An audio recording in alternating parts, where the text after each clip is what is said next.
stage. And the eminent speakers today are Ram Kumar Mukhopadhyay, Bangla. Please welcome, sir.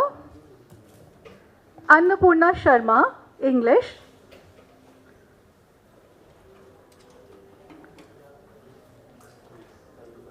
Welcome, ma'am. Manjula Rana, Hindi. आपका स्वागत है. बसवराज सादर, Kannada. You are welcome, sir. Srishti Shri Nayak, Odia. And Nachhattar, Punjabi.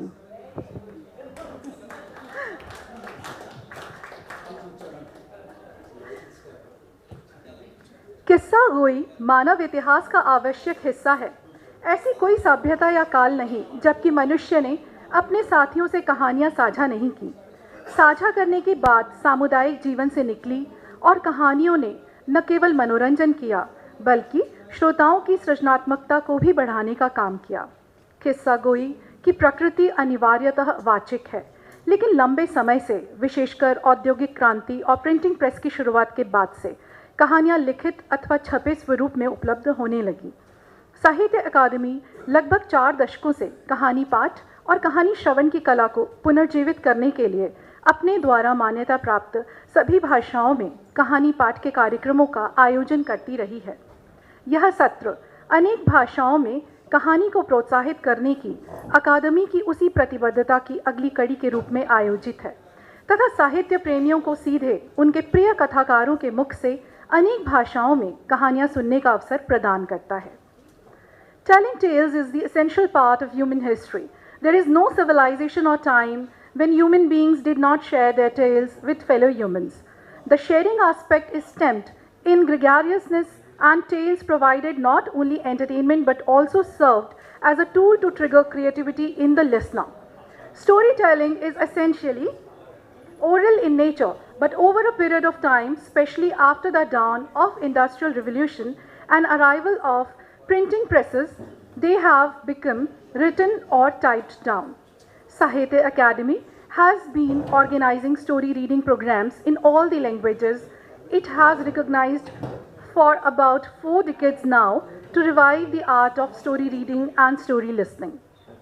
This session is a continuation of that commitment to provide the literary lovers the pleasure of listening to stories directly from their favorite authors in multiple languages. So with kind permission of Damodar sir, should I introduce the speakers today? Yeah. First of all, the introduction of the session chair. Mr. Damodar Maus is a distinguished Konaki fiction writer, critic and script writer in Konkani. He has authored 16 books, of which 3 are novels and 5 are short story collections. His books of stories, Teresa's Men, was nominated for the Frank O'Connor International Award in the year 2015. He has written screenplays and dialogues for Konkani films, which bagged awards, and some of his stories have also been adapted for the national television. He is a co-curator of the Goa Arts and Literature Festival and founding member of PEN South India. He has been honored with many awards and honors, and including Sahitya Academy Award and the Bharatiya Gyanpith Award. Our next speaker is Ram Kumar Mukhopadhyay, served as a Regional Secretary Sahitya Academy and later worked in Vishwa Bharati as the Director of the Publishing Department. He has published 9 novels, 10 collection of short stories, 2 collection of essays, 2 travelogues, among others. He has received Bankim Chandra Smiti Puraskar, Suman Chandra Puraskar, Anand Puraskar, Bharatiya Bhasha Parishad Puraskar, Katha Award, Kusumanjali Award. He was president of Bharatiya Bhasha Parishad and convener of the Bengali Advisory Board of the Sahitya Academy. Presently, he is president of Sarat Samiti. We welcome you, sir. The next speaker here is Annapurna Sharma. She is a research scholar, short story writer, poet, editor, nutritionist, academic and book reviewer. She has received Prime Poetry Award for Excellence 2019, Pulitzer Books, for her maiden book of poems, Melodic Melange, Tales in Verse. Her collection of short stories include When Jaya Met Jaggu and Other Stories and Are Waiting. A short story written by her was published in an anthology on domestic violence by IHRAF, that is International Human Rights Art Festival 2021. She is a recipient of Savitribai Phule National Women Achievers Award and Bharat Award. Next to this sequence is Manjula Rana. She began her literary career in 1980. She has 12 publications to her credit. Several of her research papers were published in literary and social research journals. Professor Rana was a member of Uttarakhand Public Service Commission from 2010 to 2016. She was also a member of Sahitya Academy's General Council from 2008 to 2012 and 18 to 2022.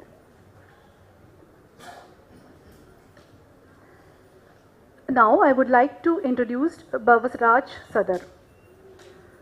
Baswaraj Sadar, a retired director of All India Radio Bangalore, is a noted Kannada poet, short story writer, critic and broadcaster. He has 15 published books to his credit in different genres beside an equal number of edited works, Chinar, Vrikshada Alu, in his translated story collection. He has interviewed more than 200 eminent writers and has given voice for popular radio plays and featured apart from directing and producing them. He is a recipient of more than 20 prestigious awards, including State Sahitya Academy Award and AIR National and State Awards. Presently, he is General Council member of Sahitya Academy. The next eminent speaker is Srushti Shri Nayak. She is an Odia writer. Her published works include Bhinna Upvan, Samanya Goti Bhool, Mate Bhooli Jao Nahi, Anya Mana, Chenai Janha Alwa. She has participated in Sark Poetry Festival and also a few other literary programs. She is a recipient of Times Pass Booker Award, Sahitya Academy Yuva Puraskar, State Youth Award in Literature, Rani Patnaik Smruti Samman. And now our next eminent speaker is Nachattar. He is an eminent Punjabi fiction writer and translator.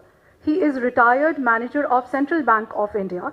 His first book, Dukhde Chehre, appeared in 1974. And since then, he has 6 novels and 6 short stories collection to his credit, including Slow Down, Nikke Nikke Asman, Cancer Train, Har Jit, Ghumman Ghare, short story collections, and others. He is a recipient of several awards, including the Sahitya Academy Award, Param Sahit Satkar Samman, Punjabi Sahit Seva Samman, Gulp Puraskar, and others. So with this, I complete the introduction of this eminent stage, all the speakers, and I hand over the session to the chair. Yes. Thank you, Dr. Monica, and very warm welcome to this session, post-lunch session. Oh.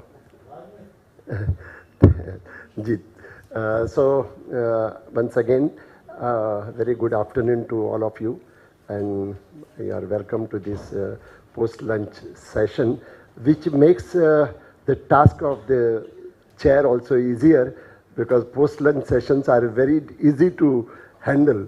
Most people are feeling so lethargic, and particularly I am from Goa and I am so much used to afternoon siesta after lunch, but excuse me if I doze off in the middle. But then, friends, let me try my hand at the mathematics that I studied in school. The session has to run for 90 minutes, of which nearly 9 minutes are over. That means 81 minutes are left, and we are, is she coming? I'm not sure. Yeah, no, we are going to start, but if she joins, then we are 7 of us, and 7, you can imagine, we don't even have 12 minutes each, because giving time for the intermittent sessions, I mean, some talk, and besides the closing remarks, I think we hardly have 10 minutes each. I'm not going to, impose upon the speakers, but I know how difficult it is. I myself a short story writer, and I know how it is, how difficult, rather how torturous it is for a writer to cut short any story. Whether it's a poem, whether it's a story, it is the same thing. Yet, I believe they are aware of this, and therefore they must have chosen some shortest stories from their booty. So I expect you to please follow the time constraints. I believe that short story, the beauty of a short story lies in its brevity, its shortness. And so, though I write generally, most of my stories run into 3,000 to 3,500, yet there are some exceptional stories which are shorter than the most. So I hope they will also follow the same pattern. I can only assure my fellow panelists here that in case if you go a little overboard, I assure you that I will not read my story. I'll give that time to you, but make the best use of the time allowed to you.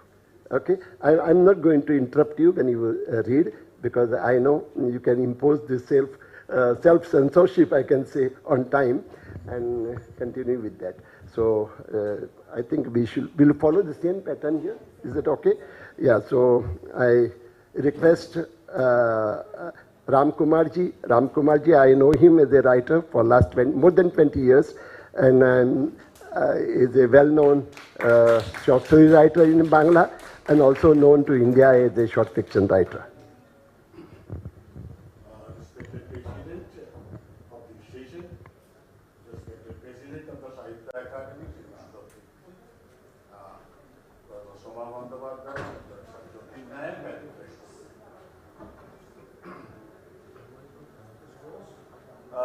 The title of my story in Bengali is Nokot. The English translation starts. Bhutna Chowki is going to Diamond Harbour to watch the solar eclipse. Bhutnath is not the kind of person to go watch an eclipse. He is a working man. He makes pendants for living. His men are busy planting bamboo poles in the southern suburbs of Kolkata all year long. Bamboo poles marked BC, B for Bhutnath, C for Chowki. The poles are joined to each other, and suddenly the skeleton of the pandal is in place. The tarpaulin makes an appearance then to cover the bones. Then comes the colored cloth as per the occasion. White for the Saddha, yellow for the wedding, maroon for the birthday, and red for the leftist, green for the rightist, and saffron for the nationalist. Finally, it is their turn. The motherless, unfortunate Ajoy, Amor, Anita, the fortunate Vipul and Piu, that is marriage occasion, Sukumar and Sulekha, Sujoy and Soma. The Saddha and the weddings are punctuated by seasons on treachery of the central government and harassment of women in the state. The microphones then resounds with fervor of protest. Once they have left, Bhutna Chowki plays host to the chief guest of the annual club sports competition, Sourav Ganguly, Amol Datta, a football player, renowned football player, Soilen Manna. So many heroes and heroines also ascended on Bhutna Chowki's Chowki, the wooden platform. One can only think of two who are left, Mithun and Hema, but one does not expect them to join the group too. Bhutna Chowki's parties are a little quick. Coughing up even 25,000 for a Durga Puja pandal reduces them to tears. 25% on the day of the work starts, another 25% on the day of Soshti, 20% on Saptami. The remaining 30% is to be settled in front of Mother Goddess on the Ashtami day. A lot of persuasion, coaxing and cajoling may yield 20% or so. The whole amount never gets paid up. 1,000 or 1,500 invariably remain unpaid. The Decorators Association has now made it mandatory for production of a decorator's clearance from the previous year before a new pandal can be erected this year. This has proved effective. The astronomical losses are now think of the past. Still, the matter of the couple of thousand rupees or so has proved to be a not impossible to undo. The club boys marked the amount as due, either through pleading or persuasion or through abuse. And it is not a good idea harping on rules in this line of work. Who knows when someone will land a blow on you or carve you up in a fit of anger. Stars like Mithun and Hema remain out of Bhutnath Chowki's reach. He feasts his eyes on the stars in the sky instead.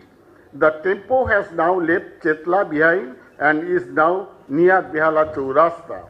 One can see the vast expanse of the sky from here. A vast canopy of darkness stretches out above. It is late night. More stars are visible here because of the darkness. Gablu, a high secondary student examinee and cultural secretary of the Sunshine Club, narrates the tale of these stars. It is because of Bhutnath Chowki's enthusiasm and Sunrise Club's initiative that the nine club members and Bhutnath, the club decorator, have embarked on this journey to Diamond Harbour. Perched on top of the tempo, Gablu provides the running commentary. Gablu says, we don't know about all the stars. The stars we can see and the stars we know of add up to around 10,000. Around 5,000 of these are visible to the naked eyes. To see the rest, one needs the binoculars or telescope. Bhutnath calls out to Bijoy, the Secretary General of the club. Here, come here, pass me your telescope. Will you? Let me count the stars. Let me see if Gablu is fudging the numbers. Holding his telescope out, Bijoy says, look through the narrow end, otherwise you won't be able to see the thing. Bhutnath says, so what? You have to see it from the other end. You have to see it from the other end if you want to see the telescope. No problem. Either way, you get to see the telescope or the sky. Gablu returns to the higher secondary suggestions to the one marked with a star. There will surely be an eclipse in the Bangla examination this time. There were two eclipses, solar eclipse and lunar eclipse. So there will be one question at least in the examination. So this boy, Gablu has done 50% of space, 20 and 25% each of the sun and the moon. If you know the space, the rest of it becomes easier. If the question setter asks for the sun, Gablu will give him the sun. If he asks the moons, he will oblige and give him the moon. He comes back to his immediate surroundings. We can see only one star during the day. Gablu is giving the commentary. We can see only one star during the day, the sun. In contrast, there are many stars in the night sky. It seems there are infinite number of stars, but that is not quite true. Irrespective of where we are on our planet, the number of stars we can see in the sky come up to 2,000 and 2,500. Taking the binoculars off his eyes, Bhutnath says, one of the stars is your mother, another is your father. The death of every human being is marked by the birth of a new star. Poltu, the club secretary, asked Bhutnath, so do you have your father? Bhutnath sighs, his eyes on the Kritika constellation. He answered, no one knew him. Not one of us 8 siblings. The father just did his bit and was gone. Everyone said, "By I recognized him all right." Gablu turns to the topic of eclipses. The skies have taught mankind, his commentary. The skies have taught mankind how to find his bearings. Some stars are like the pole stars, remain in a fixed place, and some stars are moving.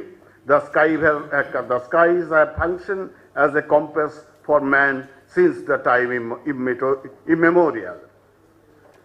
Then Budnath says, "We used to live in a one-room shanty in Chetla then. There was not enough space for 10 of us. We 5 Pandavas would leave early in the morning and spend the whole day wandering around. One day somebody informed us suddenly that our father's condition was critical. We ran back home. We beat our breast and cried, a stream of tears in our eyes, a fountain of laughter on our lips. We have left to, we asked, what have you left for us, Baba? What are you leaving for us? You are living for another world. What are you leaving for us? Then, stroking his white beard, Baba pulled out a few strands, said Bhutnath, here, from the beard.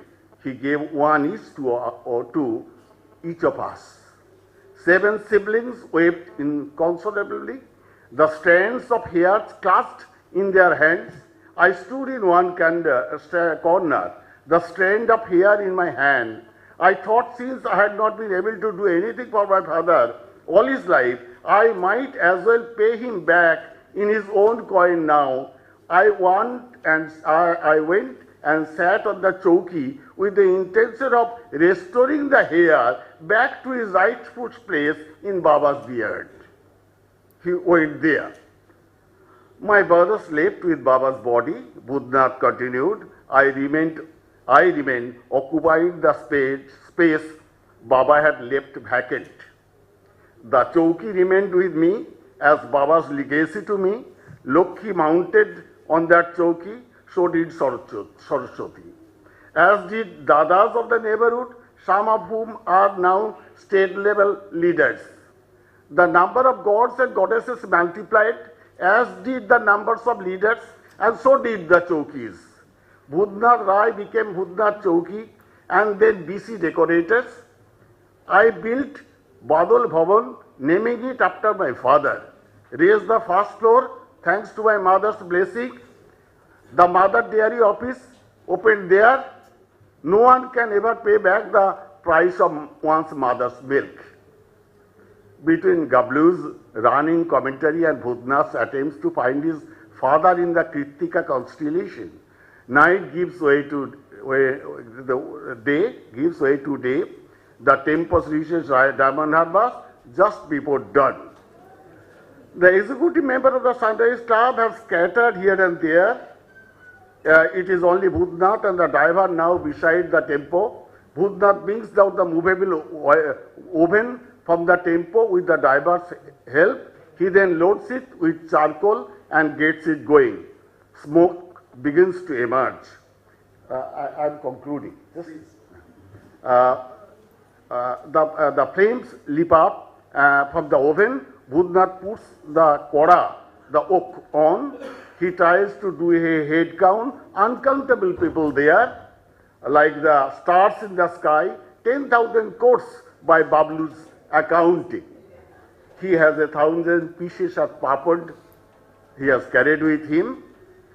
If they all get consumed, he makes a profit of 70 paise per rupee. 700 rupees is not a bad sum at all. Budnath sieves the oil through his chanta ladle. The eclipse is about to begin. Munch on this mouth-watering papads, crisp and fresh. Take a bite, just a little nibble. A quarter disappears. Your lips and tongue do the trick. Another bite, a half god of the papad. The papad enters your mouth. It gets smaller and smaller. You can't see it anymore. Total eclipse. The sun comes out again, fresh and new. Look, look here. The sun is floating in a cora of oil. The eclipse starts at 8 a.m. Rahu nibbles up the sun. The Ganga hides itself in the lap of darkness. There is no sun, so the cooking stops as well. The birds think of home and flap their wings. The cows try to find the way to their sheds. The street dogs bark as if to scare thieves away. The eyelids come together. Sleep settles drop by drop on the eyelids, weighing them down. Dreams momentarily manifest themselves in one's heart. Just last minute.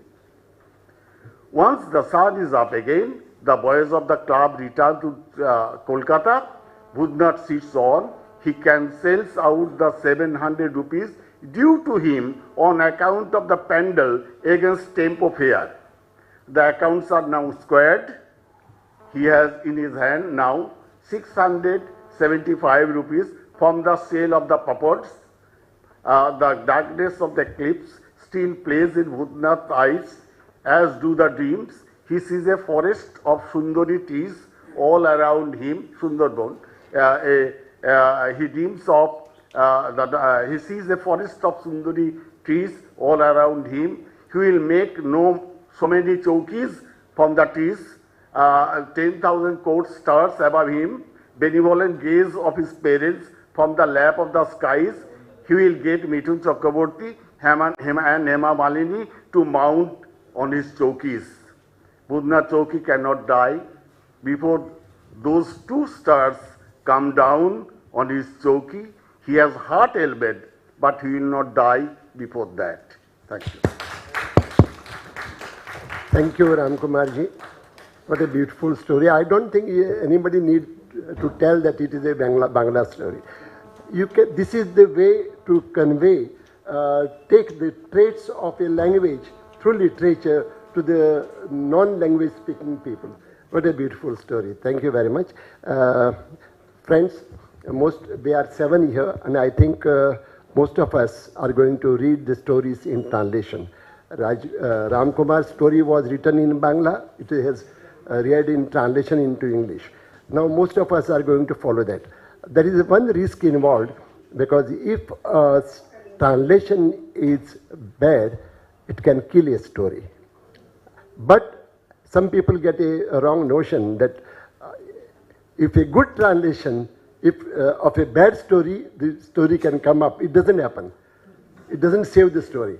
But I am sure the storytellers, the story writers, they have chosen the best of their works. And now I go by the same. I know, by the way, these two are going to, I hope you are going to read in Hindi. Yeah, so Hindi writer reading in Hindi, an English writer reading in English, the rest in translation into English or Hindi. So I will invite Annapurnaji, sorry for my eyesight. Annapurnaji will present her story in English. English story in English. Respected Chair, respected President and panelists, audience, good afternoon to all of you. I am Annapurna Sharma. I have come all the way from Vijayawada to read my short story, Noodle Fair. It is an abridged version of the original story, and the story, it is about mental health, because mental health now is recognized everywhere. People are interested in it. But what is mental health?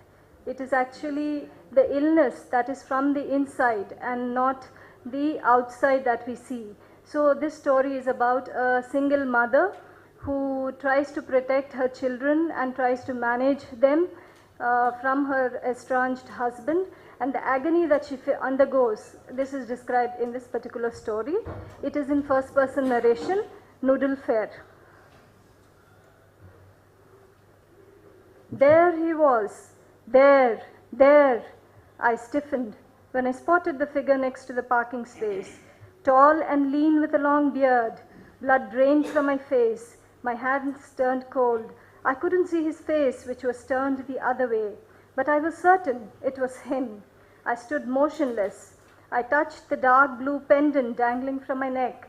I clutched it tightly in a hope that it would help me but the sweat trickling down my neck smooshed it with the salt and water from my body. Mama, Mama! It was Vicky, my son, shouting at the top of his voice. He was eager to enter the annual fair. I smiled and nodded. My eyes swept back to the parking area.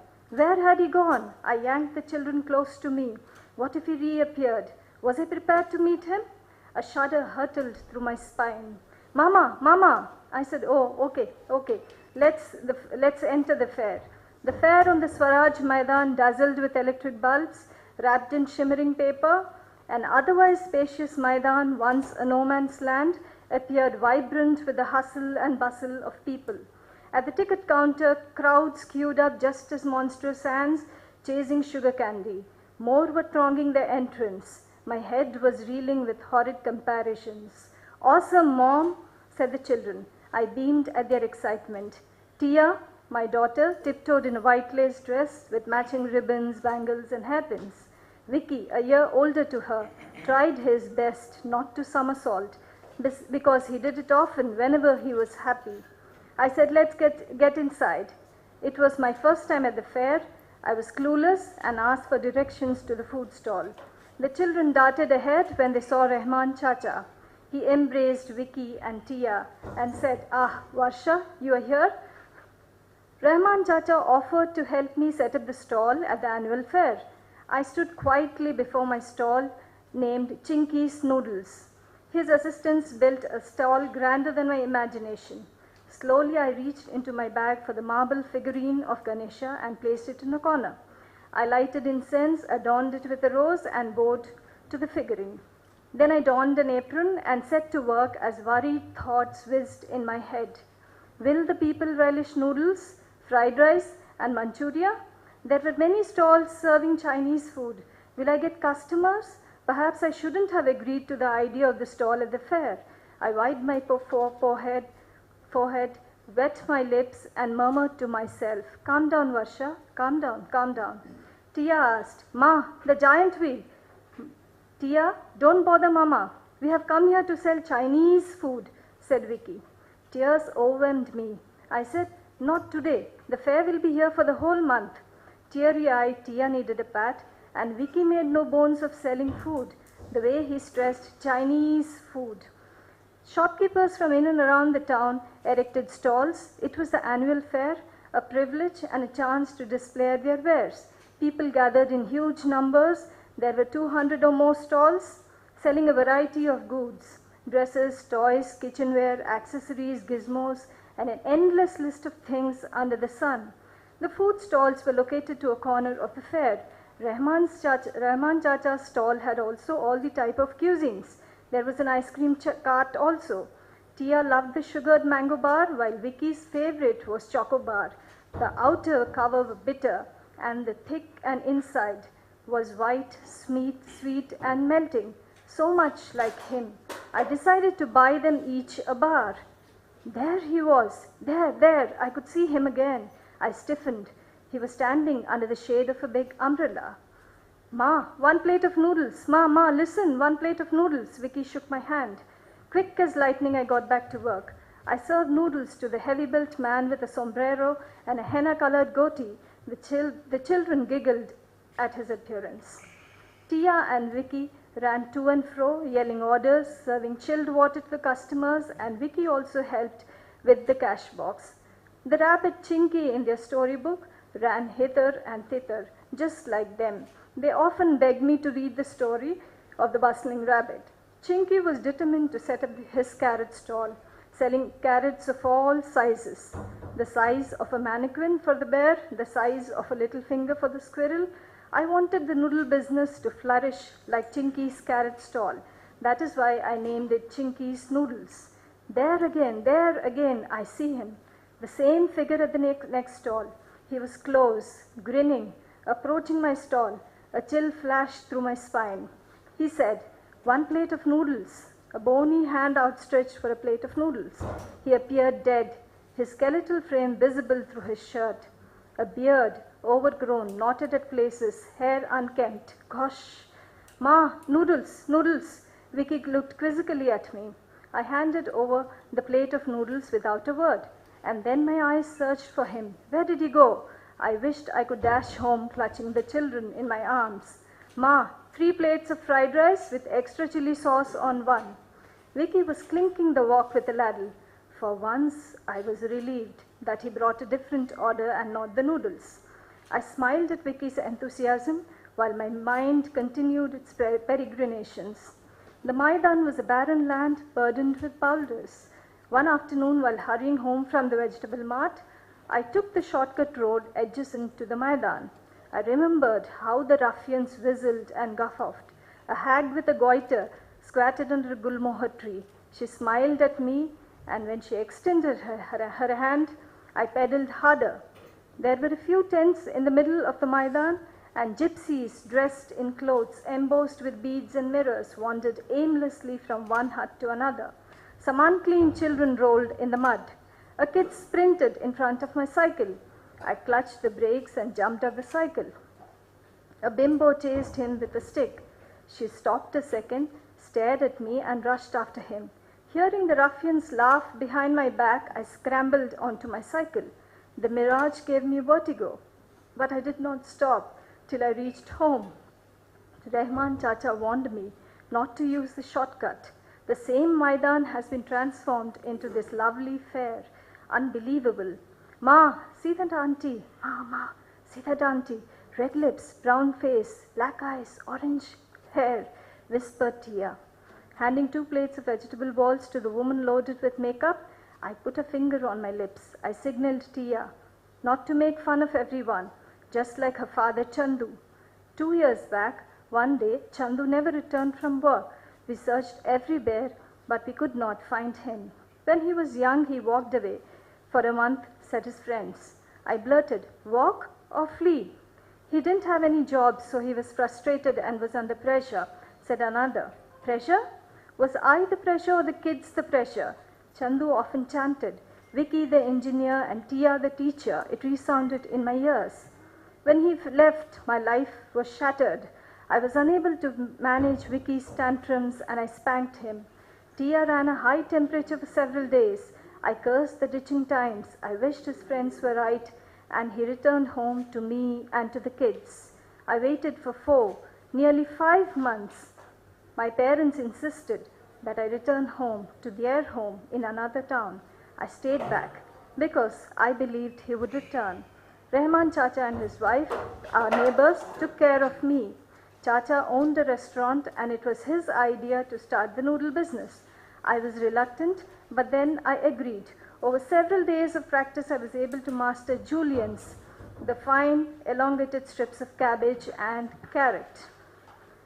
Your life is etched under a sword. Doesn't matter, even if you take time, but you must do it. Because if you have done this, think you have mastered the art of living. Chacha's words sounded frightening, but toughened me. I had only one thing on my mind, to fulfill Chandu's dream. I set up the stall at the end of the street and sold noodles, fried rice and Manchuria in the evenings. In the first few months, Chacha sent a boy to help me. Kids returning home from school and colleges gorged noodles and Manchuria. Auntie, 2 plates of noodles. Auntie, 1 plate of fried rice. Auntie, auntie, they squeaked non-stop. My business picked up and I hired an assistant to help me. It was a daunting phase, but I survived. So Chacha suggested that I open a stall at the annual fair, and here I was. My thoughts ping-ponged back to Chandu. Rumors about him spread in the neighborhood. They spotted him with the hermit on the hill, on the outskirts of town, locked one over the other. What has he become? What has he become? His words resonated. You look amazing in a red sari. I bought jasmine for you. I blushed as he pinned the jasmine lace to my braid and whispered in my ears. How could I believe the rumor? What if he left us again? What about the children? They needed a father. I know it. But their hearts would be torn if he deserted them again for another man. Ma, this uncle wants 4 plates of noodles. Vicky's cries tugged me out of my ponderings. It was Chandu's friend. I didn't want him to notice my shaky fingers as I served the noodles. That night I sobbed, wetting the pillow. It was the same pillow that I shared with Chandu. I grabbed one of his shirts and my hands and lips quivered like a nascent leaf. My mind was almost in a daze. Thank you. Thank you, Annapurna ji. What a beautiful story again. It's very difficult to go under the skin of children and parents, but you have successfully done it. I hope you have enjoyed it. And without spending much time, by the way, a little bit of digression. When Lord Sri Krishna went to Duryodhana went to Arjuna. Duryodhana went to Sri Krishna. Then Arjuna also was there, and I don't want to tell everything, but then Arjuna got Krishna to fight with him in the war, and he got millions of soldiers, an Irony Sena you can call it. But Arjuna was content with one Sri Krishna. In this audience I find very few people, few chairs are empty, but I'm very happy that the President of Sahitya Academy has found time to attend this session. I'm very much pleased for his presence here. And this is on behalf of my panelists, I'm telling you. His name is also Madhav. That's an added thing, yes. Now I call upon Manjula ji. Manjula ji is a Hindi writer, and I think she is going to present her story in Hindi. Thank you.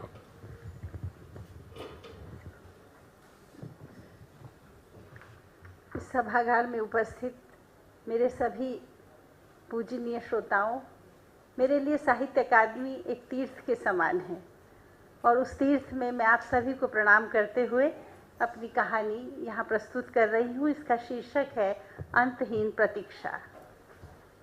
5 बहनों में सबसे बड़ी नीलिमा और एक छोटा भाई गुल्लू।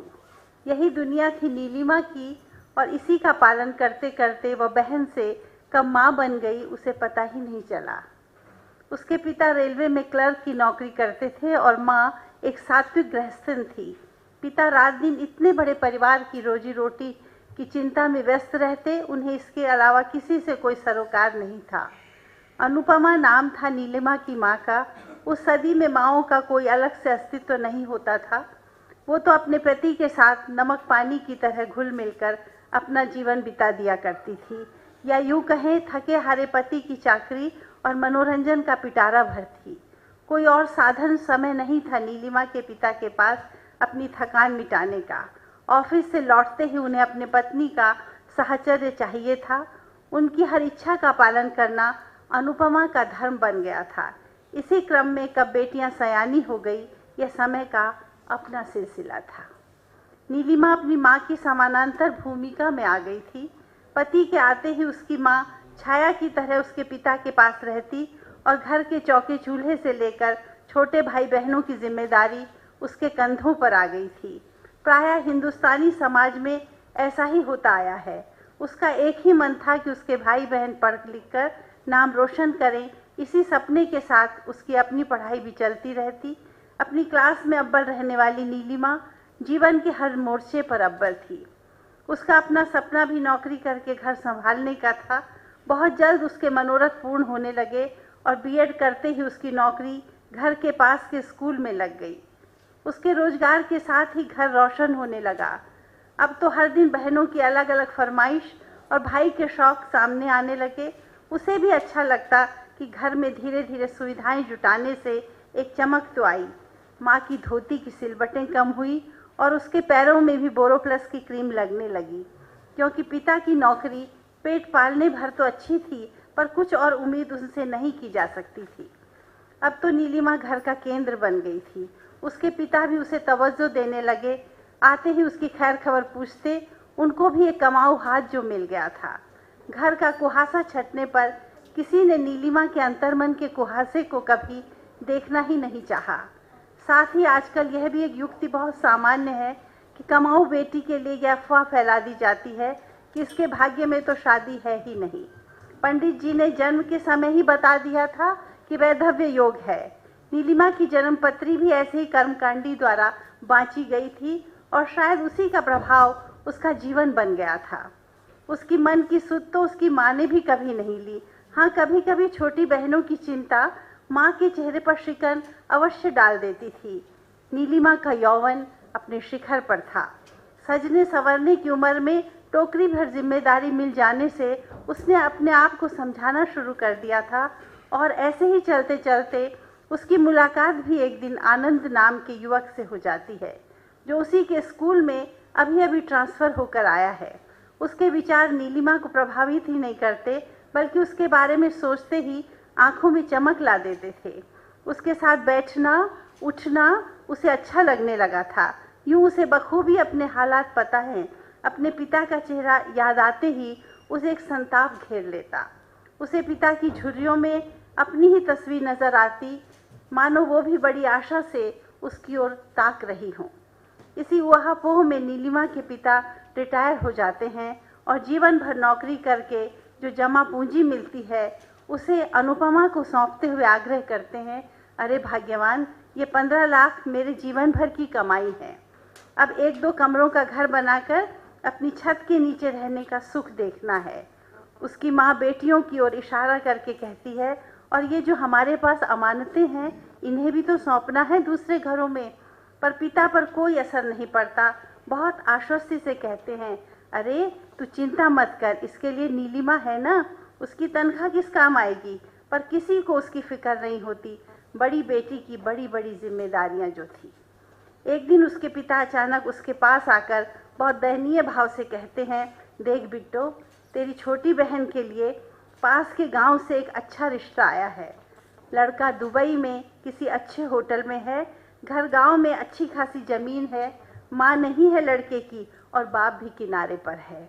अगर ये रिश्ता हो जाए तो राज करेगी हमारी बेटी, फिर हमें भी आगे का सहारा मिलेगा, यानी उसके बाद तो दूसरी बेटी तैयार है हमारी। पिता की सारी बातें सुनकर नीलिमा अवाक रह जाती है। पीछे से माँ की परछाई देखकर उसका कलेजा फटने लगता है और वह सोचती है, क्या मेरा जीवन बस इस नौकरी के साथ ही बंधा है। पर पिता का उत्साह उसे समझा देता है कि वह घर की बड़ी बेटी है। माँ उसकी उदासी समझ जाती है, पर परिस्थितियाँ उसे कुछ कहने नहीं देती और वह नीलिमा की ओर भावुक आग्रह के साथ देखती रहती है। इसी क्रम में एक दिन लड़के वाले उसकी छोटी बहन को देखने घर आ जाते हैं। पूरी शान शौकत से उनका सत्कार किया जाता है और दान दहेज की बातें तय होने के साथ सारी योजनाएं बन जाती हैं। नीलिमा अपनी 2 छोटी बहनों को सामने नहीं आने देती, क्योंकि उनका उजला रंग कहीं बाधक न बन जाए। बस सबकी नज़र उसकी नौकरी पर होती है। आश्चर्य तो तब होता है जब लड़के वाले बात बात पर उसकी सैलरी का जिक्र करते रहते हैं। कभी कभी तो उसे गर्व सा होने लगता कि काश ये नौकरी न होती तो उसका क्या होता। खैर, मान सम्मान के साथ 4 महीने बाद उसकी छोटी बहन की शादी तय हो जाती है। उसे होश नहीं रहता कि आखिर इतनी जल्दी इतनी सारी तैयारी कैसे की जाएगी। पर उसके पिता उसे आश्वस्त कर देते हैं कि बेटा, हाथ में पैसा हो तो सब हो जाता है, तुम कल ही अपनी बैंक डिटेल ले आना, उसी के अनुसार अपना बजट बनाएंगे। वह पिता की अनुगामी बस सुनती रहती है और कर भी क्या सकती है। इधर स्कूल में उसका सहकर्मी आनंद एक दिन आकर उसकी चिंता का कारण पूछता है कि आजकल वह इतनी जल्दी में क्यों रहती है, क्या वो उसके किसी काम आ सकता है। नीलिमा आनंद की सहानुभूति पाकर एकाएक अपनी सारी मनोव्यथा उड़ेल कर रख देती है। आनंद भी मन ही मन संकल्प करता है कि जीवन के हर मोर्चे पर वह नीलिमा के साथ खड़ा रहेगा। पर उसे यह तो पता ही नहीं कि कुछ लोग संसार में दूसरों के लिए ही आते हैं और नीलिमा भी उन्हीं अभागों में एक है। दोनों मानसिक रूप से एक दूसरे का संबल बनते हैं, पर और किसी आकर्षण की गुंजाइश नीलिमा के पास नहीं होती। धीरे धीरे उसकी बहन के विवाह का दिन भी आ जाता है। अपनी पूरी सामर्थ्य के साथ सारी जमा पूंजी लगाकर नीलिमा अपने पिता का सहारा बनती है। उसकी माँ उसके दर्द को समझती तो है, पर बहुत डरपोक होती है। कभी साहस नहीं कर पाती यह कहने का कि पहले बड़ी बेटी का विवाह होना चाहिए, और पिता के लिए तो वो सोने की मुर्गी ही होती है। अब तो उसकी उम्र भी 30 साल की होने वाली है। उम्र का अल्हड़पन तो वीरान हो चुका है। एक परिपक्व युवती की तरह उसका व्यवहार बहुत संयत हो जाता है, मानो कोई तरंग उसके जीवन में शेष ही न हो। नीलिमा पूरे घर में एक टिकाऊ सामान बन जाती है। अब उसे कोई फर्क नहीं पड़ता किसी के आने जाने से। अब तो नौकरी भी कई बरसों की हो चुकी है। जैसे ही थोड़ी जमा पूंजी करती, कोई ना कोई बड़ा खर्च सामने होता। इसी क्रम में वह अपने बड़े भाई को अच्छे संस्थान से MBA करवाती है, इसी आशा से कि शायद वह उसका सहारा बनेगा। तीनों बहनों की शादियां हो जाती हैं, माँ बाप बहुत बूढ़े हो जाते हैं। आए दिन बहनें उन्हें देखने अपने घरों से आती और उनकी विदाई का खर्च नीलिमा का बढ़ जाता, पर वो किसी से कोई शिकायत नहीं करती। दूसरी ओर आनंद आज भी उसकी प्रतीक्षा में अकेले ही जिंदगी गुजार रहा है। उसे अपने ईश्वर पर अटूट आस्था है कि कभी न कभी नीलिमा उस पर तरस अवश्य खाएगी। एक दिन स्कूल में खबर मिलती है कि नीलिमा के पिता का देहांत हो गया। वह सरपट उसके घर पहुंच जाता है और देखता है कि नीलिमा एकटक अपने पिता की देह के सामने बैठी है। उसकी आंखों में कोई हलचल, कोई आंसू नहीं होता, मानो स्वयं को आश्वस्त कर रही हो कि बाबूजी अपनी सारी जिम्मेदारी पूरी करके जा रहे हैं। यही तो वो बार बार नीलिमा के सामने दोहराते भी थे। सबसे छोटी बहन की शादी के बाद तो उन्हें खुशी के पंख ही लग गए थे और खूब हंसकर बोले थे, अनुपमा आज मैं अपने सारे कामों से बरी हो गया हूँ। और उनके सामने उनकी बड़ी बेटी खड़ी थी। नीलिमा का मौन आनंद को आहत कर जाता है। वह उसकी माँ के सामने चुपचाप बैठकर जाते समय उसकी ओर एक नज़र डालकर निकल जाता है। आनंद के जाते ही उसे अपनी माँ का वैधव्य डराने लगता है। और सुख तो कोई नहीं था माँ के हिस्से, पर एक बड़ी सी बिंदी में उसके सारे दुखों ने आकार पा लिया था। अब घर में वे दोनों ही रह जाती हैं। मौत के सारे कार्य निपटाकर सब अपनी अपनी राह पकड़ते हैं और छोटा भाई अपना सारा बोझ नीलिमा को सौंपकर शहर चले जाता है। जाते समय दीदी माँ का ख्याल रखना, उसका ये वाक्य उसके जहन में श्लोक की तरह गूंजता रहता है। उसे कोई सिरा ही नहीं मिलता कि अब जीवन किस ओर से शुरू किया जाए। पहले जिस घर में जगह खोजनी पड़ती थी, अब वही पूरा खाली खाली काटने को दौड़ने लगता। नीलिमा भी अपना स्कूल ज्वाइन कर लेती है। आनंद जब भी अवकाश मिलता उसके पास आ जाता। अब तो वह उसे सांत्वना के साथ अपने बारे में सोचने की सलाह भी देता, पर वो छोटे भाई के सेटलमेंट, माँ के अकेलेपन की दुहाई देकर किनारे हो जाती। एक दिन शहर से आनंद के माता पिता आ जाते हैं और उस पर शादी का दबाव बनाकर पूछने लगते हैं कि ऐसी कौन सी मजबूरी है जो वह न तो घर आता है और न शादी के लिए तैयार होता है। वे तो यह भी कहते हैं कि यदि उसे कोई लड़की पसंद है तो भी वे तैयार हैं। आखिर उम्र थोड़ी रुकेगी। अब आनंद 40 बरस का होने वाला है।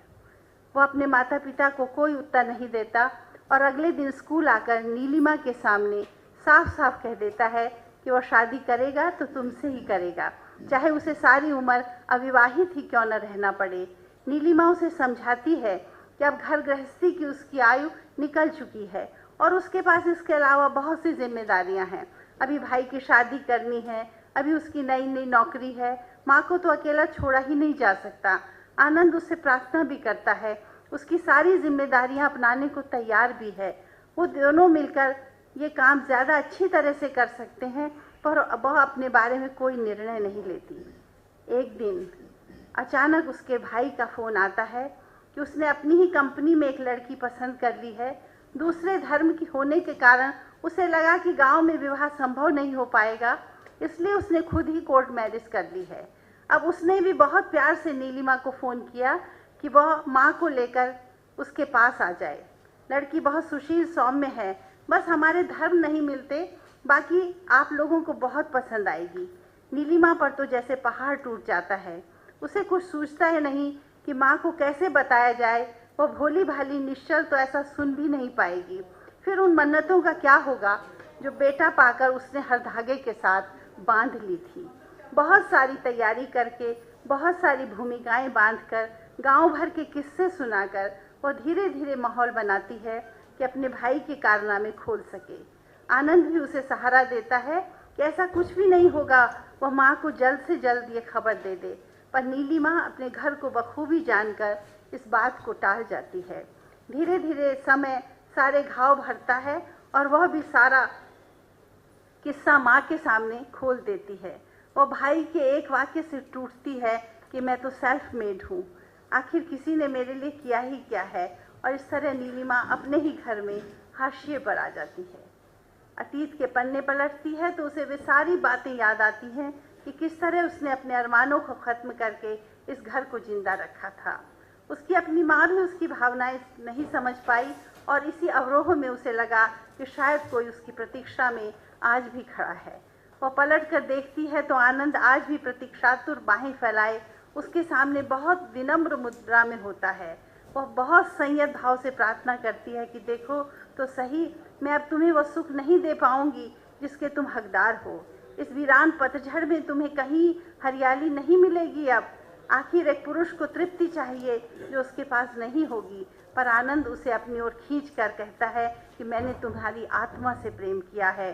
इस बीच उसका भाई जबरदस्ती माँ को साथ ले जाता है। वह अकेली रह जाती है और अब उसके पास होती है सिर्फ उसकी नौकरी। एक उदास शाम जब नीलिमा अपने अकेलेपन से जूझ रही थी कि सारी स्मृतियाँ जुलूस बनाकर उसके जहन को जकड़ लेती हैं। नीलिमा उनसे उबरना चाहती है और डूबते सूरज को देखने जैसे ही घर से बाहर आती है, आनंद सामने होता है और कहता है, I am still waiting.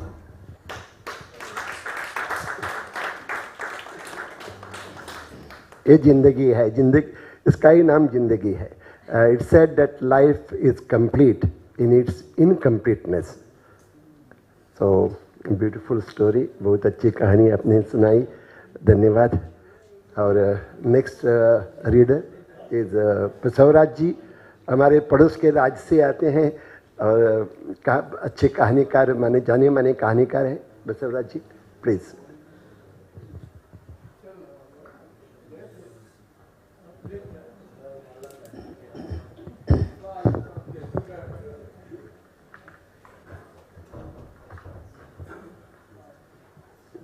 Chairperson Damodar मौजो साहब, माधव कौशिक साहब और सभी सहृदय नमस्कार। मेरा ये कन्नड़ शॉर्ट स्टोरी हिंदी में अनुवाद किया है प्रोफेसर धर्मेंद्र कुरकुरे। मौजो साहब अनुवाद के बारे में कुछ बोल रहे थे, translators are killers like I have translated his one of his short story but I have not killed it seems because many people in Kannada, they thought that it is a Kannada original story. I told them it is a Konkani story. So, okay. ये कहानी का शीर्षक है कन्नड़ में अहिंसा chicken centre. Hindi में भी ऐसा ही होता है, अहिंसा चिकन सेंटर। मैं स्टेट में आई रीड दिस स्टोरी। शुद्ध, साफ सुथरा, ताज़ी मुर्गी के मांस के मशहूर उस दुकान का नाम अहिंसा चिकन सेंटर रखा है धर्म प्रसाद ने। पूरे विकासपुर में A1 चिकन सेंटर माना जाने वाले उस दुकान में मांस बेचने का 10 काउंटर हैं। उन सभी काउंटरों को निरंतर मुर्गी के मांस की आपूर्ति के लिए दुकान के पीछे एक बहुत बड़ा शेड निर्माण किया गया है। देखने में वह एक 5 स्टार होटल जैसा चमकता है। सर पर रंगीन टोपी और ठीक ठाक पोशाक पहने नौकर लगातार मुर्गियों को काटने में लगे रहते हैं।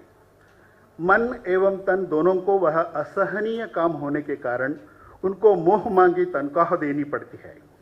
इसके बारे में सोच विचार करके धर्म प्रसाद ने नए तकनीक से कम नौकरों से अधिक मुर्गियों को काटने का प्रबंध बनवा लिया है। इतना कुछ करने के बावजूद भी वहाँ 30 नौकर काम करते हैं।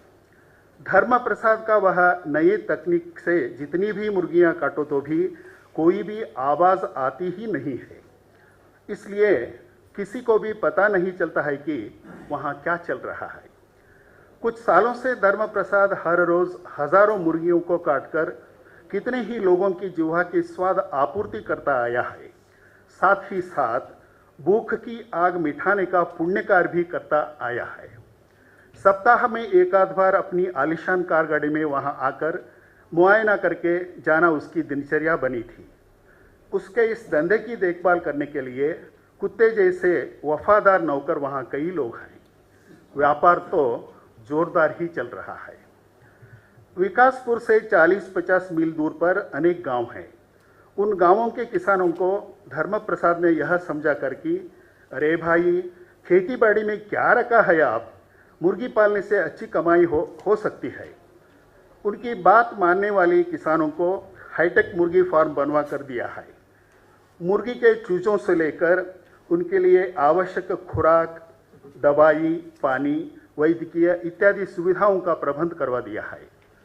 किसानों का काम केवल उनको खुराक पानी देकर पालन करना एवं रोगों से बचा के रखना मात्र है।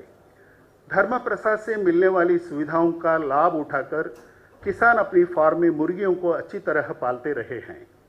मुर्गियों की निश्चित आयु होते ही धर्म प्रसाद के द्वारा भेजे जाने वाली पिंजर सहित कंटेनर लारी में उनको भरकर विकासपुर भेजे दे तो उनका काम पूरा हो जाता है। मुर्गियों के जाते ही किसानों के खाते में ऑनलाइन के द्वारा बड़ी रकम जमा हो जाती है। खेती करने की आवश्यकता ही नहीं उनको। बीज बोने की, निराई करने की, कटाई इत्यादि करने की झंझट भी नहीं। कुल मिलाकर पसीना बहाने वाली खेती से मुर्गी पालना बड़ा आसान काम है, यह सोचकर कई किसान लोग पोल्ट्री का उद्योग करने लगे हैं। इसके अलावा उन लोगों की जीवा को अन्न रोटी के बदले दूसरा ही स्वाद अच्छा लग रहा है। रोज हर गांव से 4-5 कंटेनर लारियां मुर्गियों को भरकर आती हैं।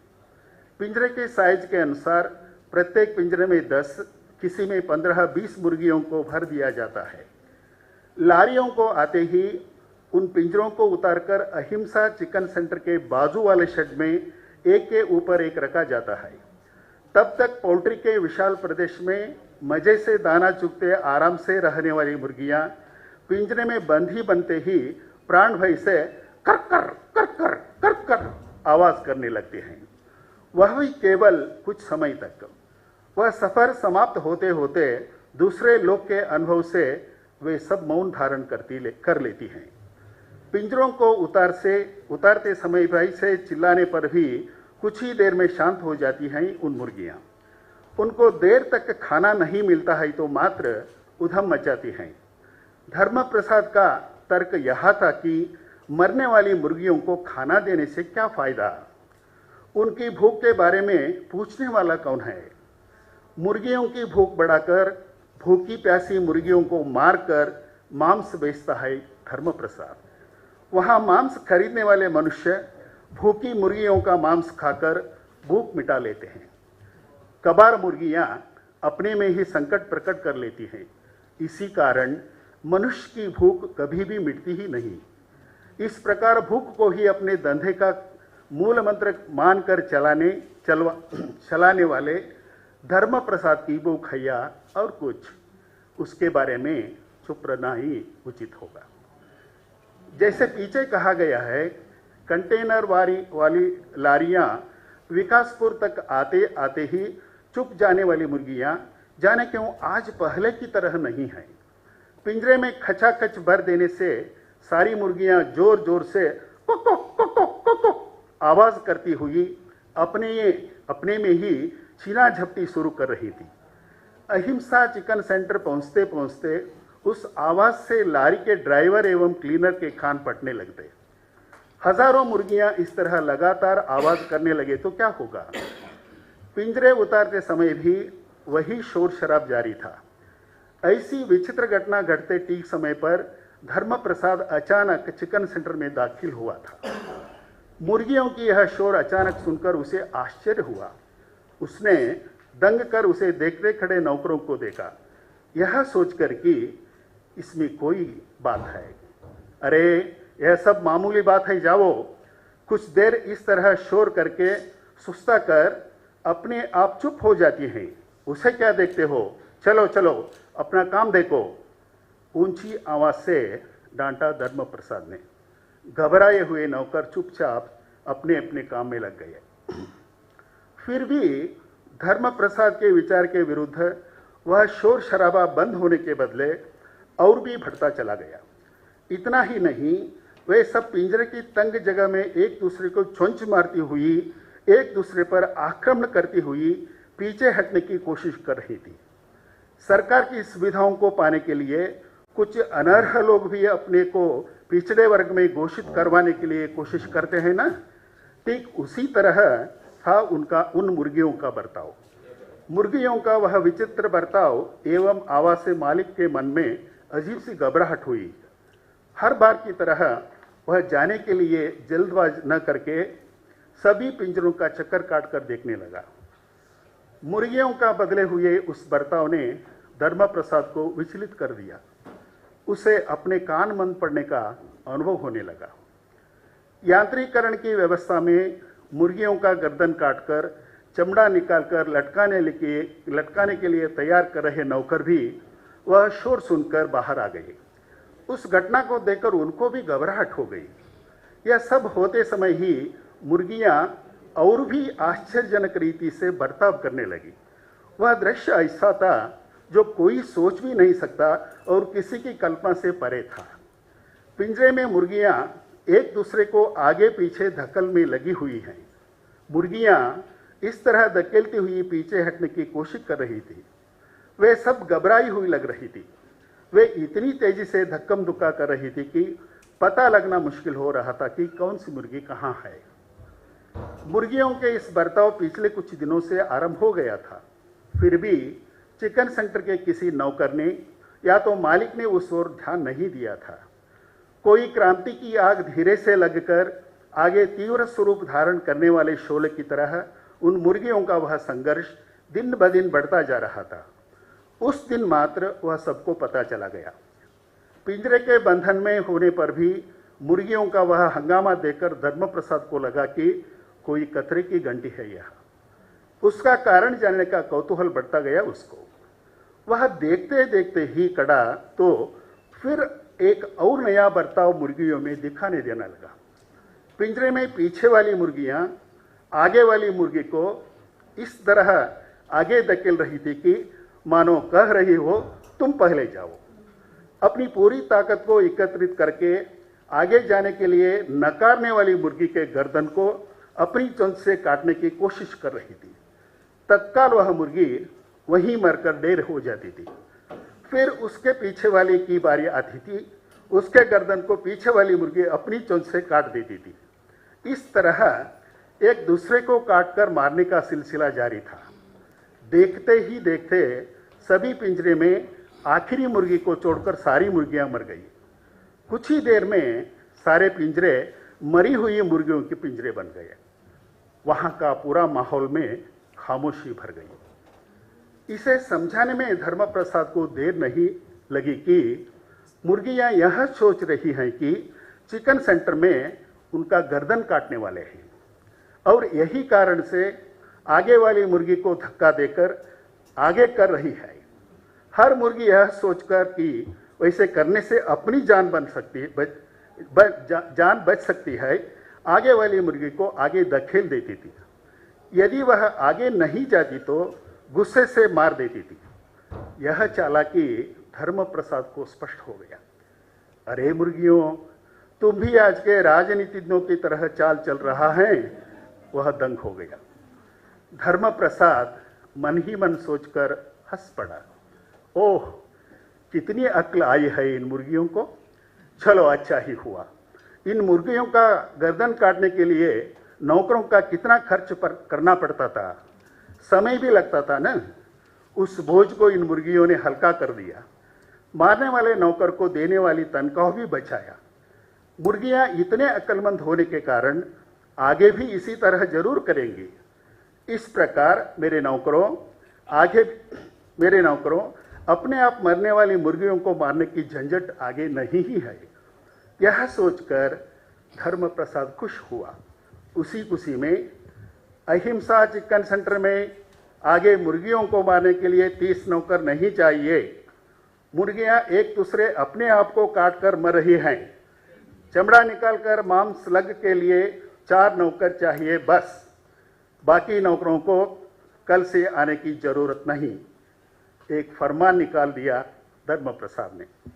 इस तरह मेहनत, समय और पैसा बचाने के कारण मुर्गियों को मन में ही एक थैंक्स कहकर अपनी आलीशान कार गाड़ी में बैठकर घर की ओर चलाने के लिए ड्राइवर को सूचना दी धर्म प्रसाद ने। नमस्कार।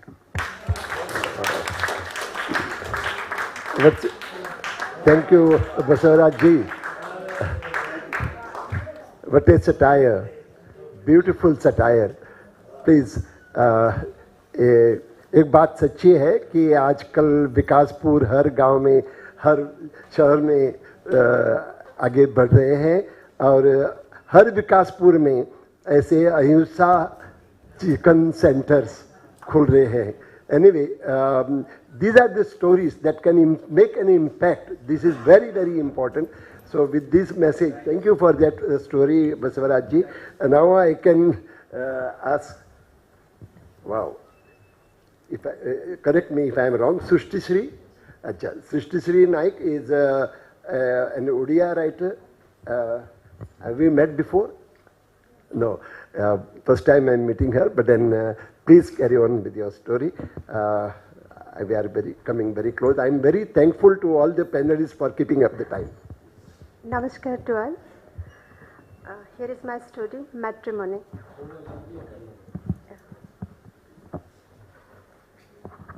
Hello.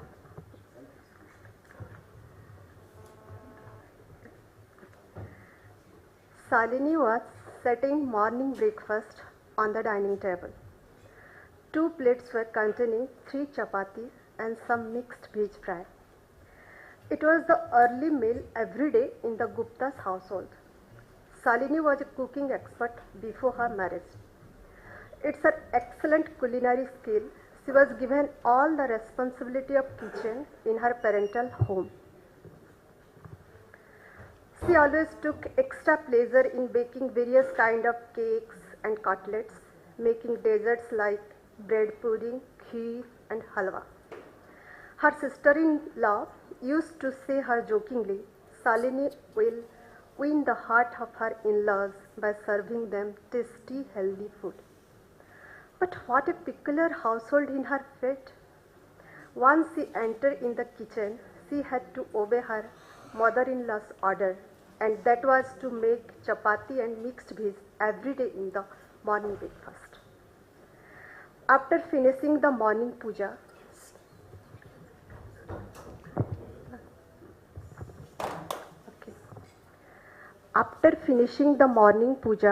Salini's husband and her mother-in-law came to the dining table.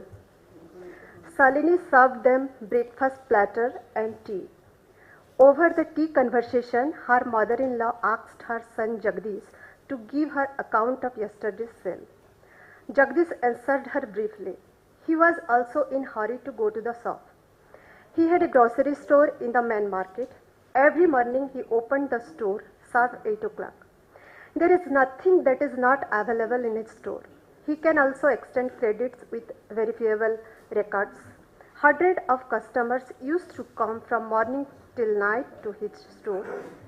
The shop get overcrowded after dusk, so Jagdish often come to home late. Yesterday, he didn't return until 12 o'clock. Salini was waiting to dine with her husband, but he came home after dinner in his restaurant. Now Salini was accustomed with all this. Still, she used to be sad. Earlier, she argued with Jagdish about this matter, but now she preferred to keep quiet. Because whenever she complained regarding his late coming, Jagdish got irritated. So many times he replied harshly, "My business is growing day by day. I am over busy now. You have a comfortable life in home, enough to eat and wear. What else you need more?" Salini was totally heartbroken with her husband's rude reply. Once he thought, what is the difference between the cage bird and her? They have also a comfortable life in the crate and no worry for food and shelter. A couple of days before her marriage, Jagdish frequently came home to have lunch with her. But now he bought a restaurant near the railway station. The previous owner had some financial crisis, so he sold his restaurant in a very minimal price. Jagdish took advantage of this, and now putting his own money and business tricks, he is getting excellent profit from the restaurant. After closing his grocery store in afternoon, he used to pay a visit to the restaurant to tally the transaction and keep an eye on his employee. He took his lunch there. Most often he returns home late night, having his dinner in that restaurant. That is why Salini wanted to have her breakfast with her husband over some sweet talks. She used to make his breakfast very lovingly with her best efforts. But Jagdish didn't care for her concern. It didn't matter to Jagdish whether Salini cooked his food or their maid Rupa. He never praised Salini's home-cooked meal till now. He was always in a hurry mood to reach his store and didn't pay any attention to his devoted wife. Sometimes he was late intentionally to serve his breakfast just to spend some quality time with his spouse. That day, she used to listen her husband a hoarse voice. It is not fair to disappoint the customer of the morning. The day when the imported good boxes arrived, he rushed to the store in the first flush of the morning, even before Salini woke up. That day, he skipped his breakfast at home. Salini was left alone the whole day. Time never passed for her. Half of work was done in the kitchen with the preparation of breakfast. Her mother-in-law was in diet. She took chapati, fresh curd, and fruit salad in her lunch. And who cares about her own meal when no one eats cooked food in home? No lady wants to be heated in the kitchen for her own plate. Whenever she ate alone in the dining table, she missed her parental home and tears welled up in her eyes. Salini's father was also a businessman, but he always had his meals with his kids. He used to bring hot jalebi while returning home in the evening. He frequently visited his relative house along with wife and children. But whenever she appreciated his father's noble style of living, Jagdish became violent and nasty to her. He always condemned his in-laws. In his point of view, her father's business went down because he was a family man. His acquaintances looted him because of his negligence. Not only Jagdish, once her mother-in-law teased her, if an entrepreneur wastes all time with his kith and kin, then he will certainly bankrupt in his business. Salini closed the door and sat in her bed after his husband left.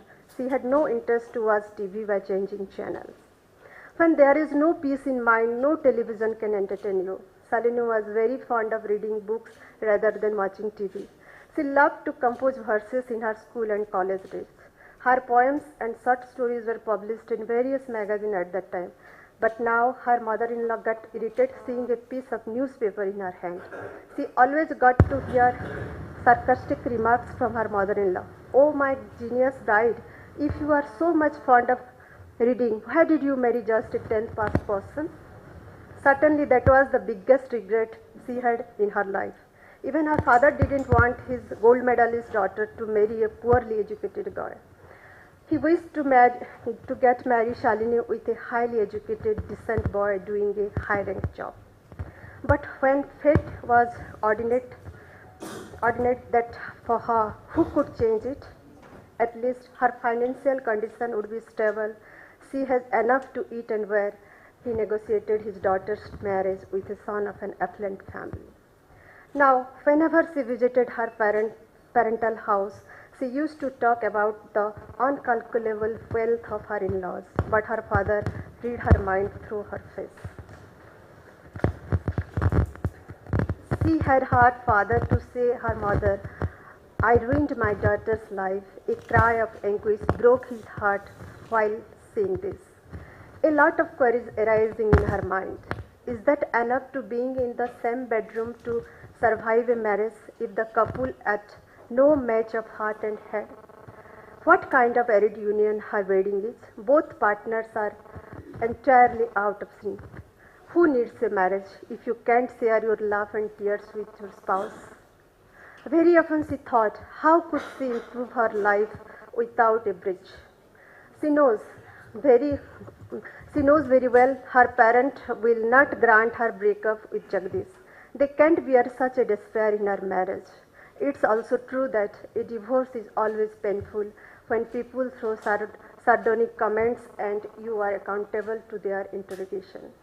Tears fell from Salini's eye. She memorized the wedding of her dolls in childhood.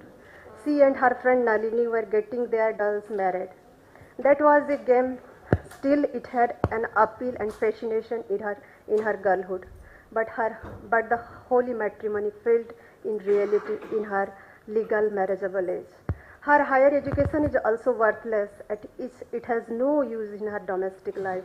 Rather, Jagdish's enterprising skill is more valued than her master's degree. At least he had a rewarding career in it. But is there any formula, school, or institution where the skilled business person Jagdish being learned to be a perfect spouse? Shalini tried to stifle her sob.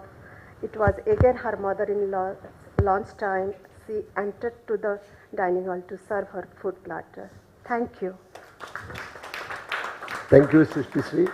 You finished in time. I was a little worried about the time constraints. Now we are towards the fag end. Of course, I don't know whether I'm going to read, but then if time permits, I will. But now we are going to listen to the star reader, Nakshatra. I would say Nakshatra. Yeah. So our star reader, penultimate. Thank you.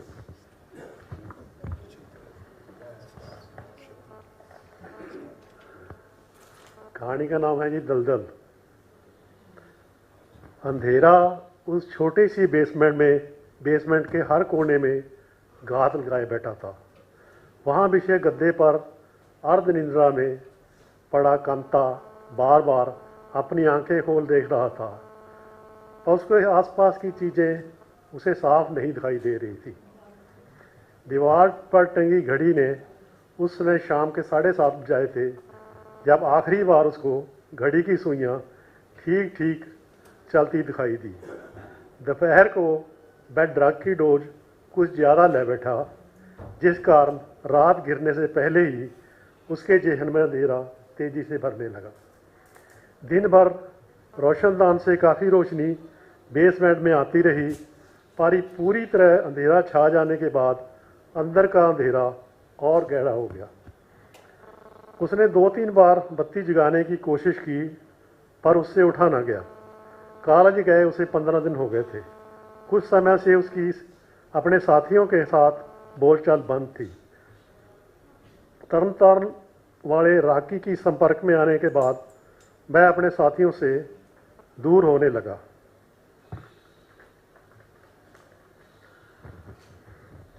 वह अपनी mummy से रोजाना पढ़ाई के लिए Canada जाने पर कंता खुशी से कॉलेज जाता। वह अपनी मम्मी से रोजाना फ़ोन पर बात करता। पढ़ाई के साथ वह वहाँ देखी जगहों के बारे में भी उसको विस्तार से बताता। बेटा, जो कुछ मेरे पास था वह तुझे भेज चुकी हूँ, अब मेरे हाथ खाली हैं। 7-8 महीने सब कुछ ठीक ठाक चलता रहा और उसके बाद कंते ने पैसों के लिए अपनी मम्मी को फ़ोन किया तो उसका जवाब सुन कंता बहुत निराश हुआ। कंते के साथ रहने वाले बठिंडा वाले साथी उससे पहले कनाडा पहुँचे। वे कनाडा के बारे में पूरी जानकारी लेकर आए थे, इसीलिए उन्हें पढ़ाई के साथ जल्दी ही काम मिल गया। अपनी मम्मी का जवाब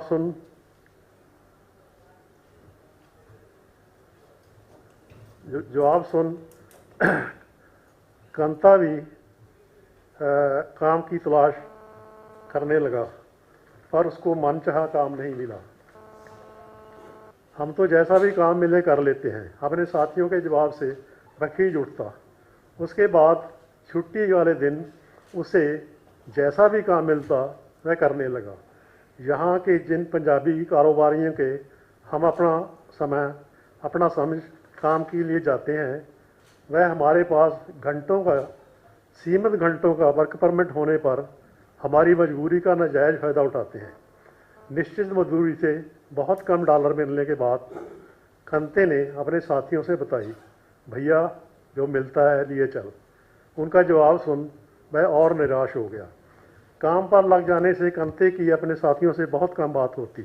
रात को वह बाहर से ही कुछ खाकर आता और बिस्तर में घुसते सो जाता। उसके साथी भी देर रात को लौटते और थके होने पर जल्दी ही सो जाते। समय को बीतता देख कंते को लगा वह अपने ही खोल में सिकुड़ता जा रहा है। मम्मी से बात करने के लिए भी कंते को समय न मिलता। कॉलेज से लौट वह काम पर चला जाता। कई महीनों से वह पूरी तरह नींद नहीं ले पाया। क्लासरूम में बैठे उसे नींद की झपकी आती। कभी कभी वह वापस इंडिया भाग जाने के लिए तैयार हो जाता। मम्मी को क्या जवाब दूंगा। स्टडी वीजे पर उसको कनाडा पहुंचाने के लिए अपना सब कुछ दाम पर लगाने के बाद खाली हुई बैठी मम्मी के ख्याल आने पर वापस जाने के लिए तैयार खड़ा मैं अपने हथियार फेंक देता। भाऊ बहुत सुस्त लग रहा है। एक बार गिल फार्म पर बेरी तोड़ने गए कंते को राकी नाम का एक नौजवान मिला। कंते ने उस समय तो राकी की बात का जवाब नहीं दिया, पर शाम को काम समेटने के बाद राकी दोबारा कंते के पास गया तो उसको राकी सचमुच अपना हमदर्द लगा। भाई, इस देश में जिंदा रहना तो बड़ा कठिन काम है। कुछ पल कंता उसके चेहरे पर अंकित हाव भाव पड़ने लगा, पर उसके पल्ले कुछ ना पड़ा तो उसके मुंह से ये शब्द निकले, लोग तो इधर आने के लिए बहुत उतावले हुए बैठे हैं और तू कह रहा है जहाँ जीना ही मुश्किल है। राकी ने उसके कंधे पर हाथ रख कर कहा, भाऊ, यहाँ आने के बाद मैंने कभी अच्छी तरह से सो के भी नहीं देखा। कंते की बात सुन राकी को लगा जैसे वह सचमुच ही कनाडा आकर बड़ी मुश्किल महसूस कर रहा हो। जो दिल नहीं छोड़ते, धीरे धीरे सब ठीक हो जाएगा। कंते के साथ चलते राकी ने उसको दिलासा दिया।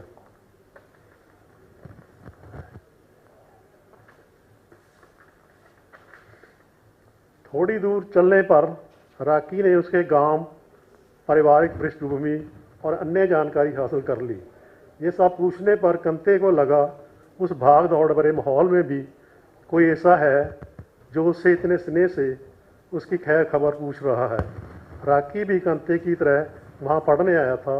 उसने जल्दी ही अपने आप को कनाडा के माहौल अनुसार डाल लिया। उसके बाद राकी को वहाँ सब कुछ अच्छा लगने लगा। कंते के साथ चलते राकी ने अपने बारे में जो कुछ बताया, कंते ने उस पर यकीन कर लिया। ये ले, तेरी थकान दूर हो जाएगी। राकी ने अपनी पैंट की जेब में से एक डिब्बी निकाली और उसमें से कुछ निकाल के उसको पकड़ा दिया। ये क्या है? भाऊ, थकान दूर करने की दवा है, राकी ने जवाब दिया। कौन सी दवा? भाऊ, डर क्यों रहा है? जरा सी फीम है। राकी ने इधर उधर देख उस डिब्बी में से थोड़ी सी अपनी जीभ पर भी रख ली। उसी पल कंते की आंखों के आगे मम्मी का चेहरा आ गया। कंते को लगा जैसे उसने राकी द्वारा दी चीज को झपटा मार छीन लिया हो। मुझे नहीं चाहिए, ये कंता बोल तो ना सका, पर उसने ये शब्द मन ही मन दोहराए। मैं तुझे जहर नहीं दे रहा, मुझे तो तेरी दशा पर तरस आ रहा है। इतनी महंगी चीज़ मैं तुझे मुफ्त में क्यों दूंगा? राकी की बात सुन कंते ने अपना हाथ उसकी ओर बढ़ाना चाहा, परंतु शून्य में घूरती अपनी मम्मी की आंखों ने कंते को पुनः रोक दिया। भाई, बड़ी मुश्किल से ऐसी ही दलदल में से निकल कर आया हूँ। इसी दुख से मम्मी ने मुझे यहाँ भेजा है। फिर से इस लफड़े में नहीं पड़ना चाहता। कांते ने अपने मन की बात उससे साझी की। कंता ने उस समय राकी की दी हुई फीम ना खाई, पर उसने आंख बचाकर उसे पर्स में रख लिया। उस रात अपने ठिकाने पर पहुंच कंता कितनी ही देर असमंजस में पड़ा रहा कि वह राकी की दी हुई चीज़ अफीम खाए या ना। उस समय मैं बेसमेंट में अकेला ही था। किसी कारण कंते का कॉलेज काफ़ी दिन बंद रहा। उस समय वह अपने साथियों के संग बेरी तोड़ने जाता रहा। लगातार काम करने पर बिस्तर पर लेटे कंते का पूरा बदन करा उठा। करवट बदलते समय उसकी हड्डियां दर्द से चीखने लगी। वह उठकर बैठ गया। असमंजस की स्थिति में उसने पानी का गिलास भरा, पर पर्स में से फीम निकालते समय उसकी आंखों के आगे मानो उसकी मम्मी फिर आ खड़ी हो। मम्मी, तुम मुझे इतना परेशान क्यों कर रही हो? तेरा कहना मान, मैं यहाँ तो आ गया। तुझे कैसे समझाऊँ कि अपने को जिंदा रखने के लिए मुझे कितने पापड़ बेलने पड़ते हैं। कांते को लगा जैसे उसकी मम्मी उसे घूरे जा रही है। इतनी दूर बैठी मम्मी को इस छोटी सी बात का कैसे पता चलेगा? यह सोच कांते ने अफीम का टुकड़ा पानी से निगल लिया। उस समय कांते को बहुत भूख महसूस हुई। टेबल पर पड़ी ब्रेड तो उसे दिखाई दी, पर उसमें उठ पाने की हिम्मत न हुई। कुछ समय बाद अफीम का नशा चढ़ने पर उसको आसपास का सब कुछ अच्छा लगने लगा। उसकी हड्डियों का दर्द भी गायब हो गया। उसके इर्द गिर्द मानो कितने ही रंगों के फूल खिले उठे हों। उस पल उसको लगा जैसे सुंदर चेहरे वाली लड़कियां उसकी तरफ देख मुस्कुरा रही हों। कांते का मन हुआ कि उनमें से किसी एक का हाथ पकड़ वह अपनी ओर खींच ले, परंतु उसी पल जैसे उसकी मम्मी उसको ढूंढते वहाँ पहुंची हो। मम्मी का चेहरा देख उसकी तंद्रा टूट गई। उसके चारों तरफ खिले फूल यकायक मुरझा गए। करवट बदल उसने चारों तरफ देखा। वहाँ वह तो कमरे में अकेला ही पड़ा था। राखी से मेल होने पर उसका फोन कांते को लगातार आने लगा। कांते से मिलने पर तपाक से उसकी बाहों में भर उसे एहसास करवाता मानो वह कांते का बहुत करीबी हो। उस समय में राखी उसे पूरी तरह घुल मिल गया। राखी ने फिर से कांते को नशे पर लगा दिया। जब कांते को राखी की सच्चाई का पता चला, उस समय कांता बहुत आगे जा चुका था। राखी का असली नाम कश्मीर सिंह संधू था। कनाडा आने पर उसकी पहचान राखी नाम से बनी हुई थी। पंजाब में चल रहे नशों की आंधी से डर उसके माता पिता ने भी उसे कनाडा पढ़ने भेजा था। वहाँ पहुँच उसका ध्यान पढ़ाई की तरफ नहीं गया।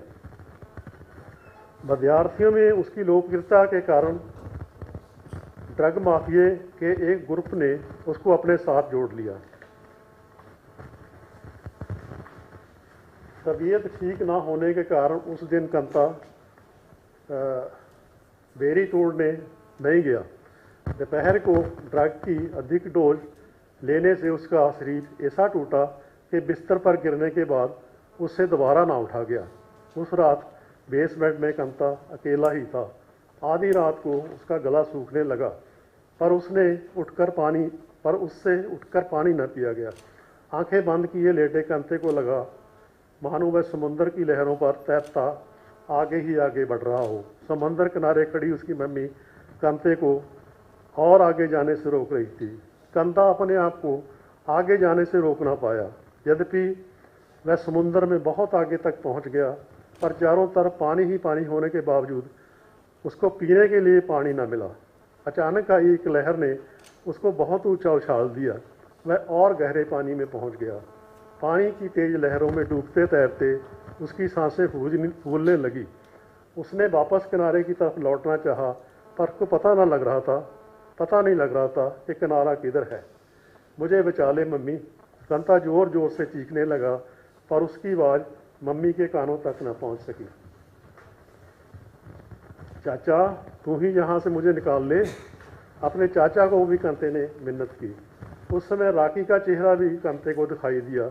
उसे अपने ओर आता देख कांते को अपने बचने की कुछ आस बंधी।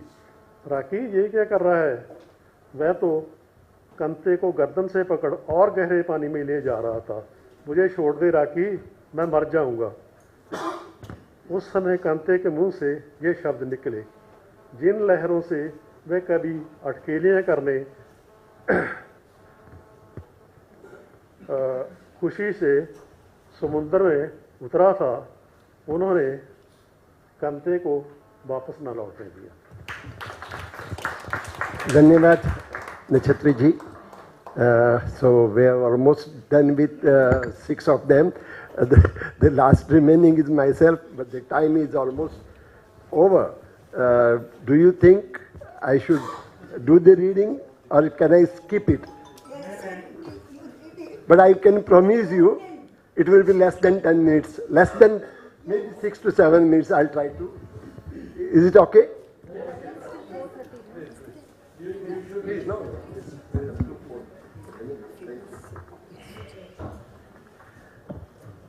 without spending more time, I thank my panelists for cooperating with me so nicely, keeping up the time. I know, in fact, this session should have been for the 6 panelists, not 7. Then probably everybody would have gone back happily that we have stuck to the time. But then anyway, let me read out this story. It's in translation into, I'm a Konkani writer, so I have written originally in Konkani. It is translated into English by Ms. Riya Kirtani. The title of the story is Sprout. Kompal, Ankur, iska matlab. Sprout. While reading a book, I came across a thought, quite a profound one. That nudging thing would not let me sleep. No matter how hard I tried, it didn't give up. So I simply decided to sleep with it. When I woke up in the morning, I found that the thought had sprouted. So I rushed with it to my front yard in order to plant it. However, I knew that the soil in my own yard was not quite productive or not quite fertile, while my neighbor's land was very fertile. Besides, he liked gardening. So I crossed over the fence and carefully planted the tiny sprout there. Even before it rained, the little sprout drew nutrients and bloomed to become a plant. Soon it was a tree that bore flowers and fruits. The neighbor was delighted. I was then surprised to learn that the fruits had therapeutic value that provided an instant cure to many ailments. People flocked at the neighbor's door asking him to give them some. The generous neighbor never sent away anyone empty-handed. Whenever he was at private get-togethers or at public meetings, the neighbor tended to share his fruits with the people. News started popping up. News started popping up about this healing fruit. The stories were afloat, day in and day out. Someone who could not see well had a clear and effective vision. A confused soul claimed to have gained a newfound clarity. Someone who had been faltering to see the path clearly now got the foresight to visualize what was coming. A person whose intelligence had gathered dust found the wheels turning again. Even someone with severe brain infection was cured. What surprised me the most was when I saw Mr. X, a person known for his crooked ways, was now most well-mannered, well-natured, as good as Mr. A1. Even the abusive Mr. Y and Mr. Z, who always mouthed profanities, were unrecognizable with their newfound persona of piousness. Before long, the fruit had become popular on Facebook, number of its followers increasing with every passing day. Nevertheless, all good things always face an alternative viewpoint. The disapproving frowns gradually started rising. Some saw pandemic approaching. Someone had severe stomach ache from just the smell of the fruit. Some were hit by indigestion. Some others, migraines had worsened. Some started throwing up at the smell of the fruit, while some were hit by insomnia. It was a threat to public health, some asserted. When things became worrisome, the affected people had a meeting and decided to give my neighbor a piece of their mind. They warned him, do not go around distributing those fruits. Do not even let people take away them, they said. When the angry men found the neighbor not paying any heed to their plea, they not only threatened, but saw to it that the fruits were legally banned. They spread rumors that the seed was smuggled from the enemy country, giving people a reason to troll the neighbor for it. Such anti-national activities will not be tolerated by our Bharat Premi Sena, the patriots vowed. The perpetrators then realized to their chagrin that the neighbor's name was Bharat. So they decided to change the name of their organization from dropping Bharat, and they started looking out for a new name for their outfit. One day, I overheard of their conspiracy to teach my neighbor a lesson. When I called on him and cautioned him about it, he simply laughed. Soon afterwards, in the dread of a dark night, I heard frightful sounds in my neighborhood. I felt a chill in my spine when I could sense truckloads of people gathered there. I plugged my ears and tried to sleep. I could see my neighbor put to sleep for good. In no time, I could sense the sparks flying. I could hear the embers ticking and feel the heat on my skin. Did they set the house on fire? It was a lot later in the wee hours that the spell subsided. Yet I could not get myself to fall asleep. The thought I had found in my book kept nagging me. The next day, gauging the situation, I solemnly made my way over to my neighbor's house. It was not his house, but the tree that was in ashes. The neighbor was in murky mood. He said, "They should have just killed me instead. Why the innocent tree? They incinerated it along with its flowers, its fruits, roots," he said. I wiped his tears and quietly walked away without even flitting to look at the burnt tree. As I reached home, I suddenly had an inkling of doubt. I examined closely, and look, the thought that was nagging me earlier, that was nagging me at night, had grown a sprout. Thank you.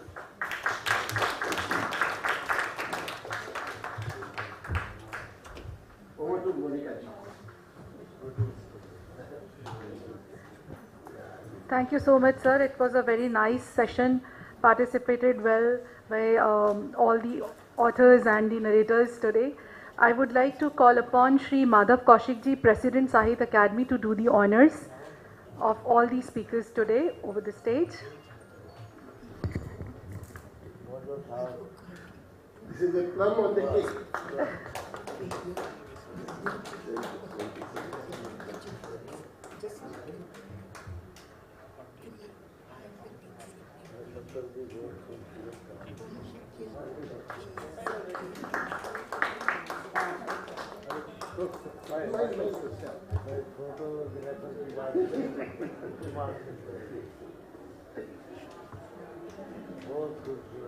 Thank you, sir. Thank you.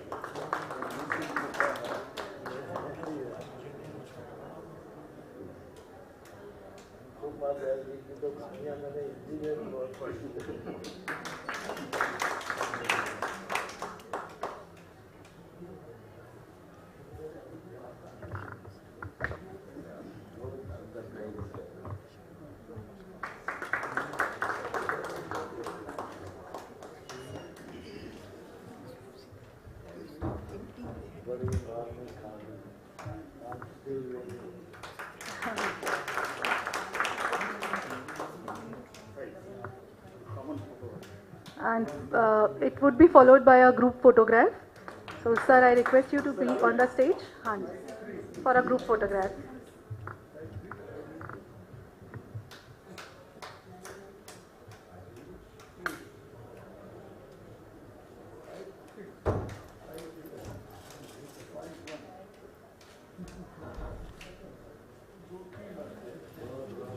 Thank you so much, everyone, for listening so patiently and cooperating. Thank you so much.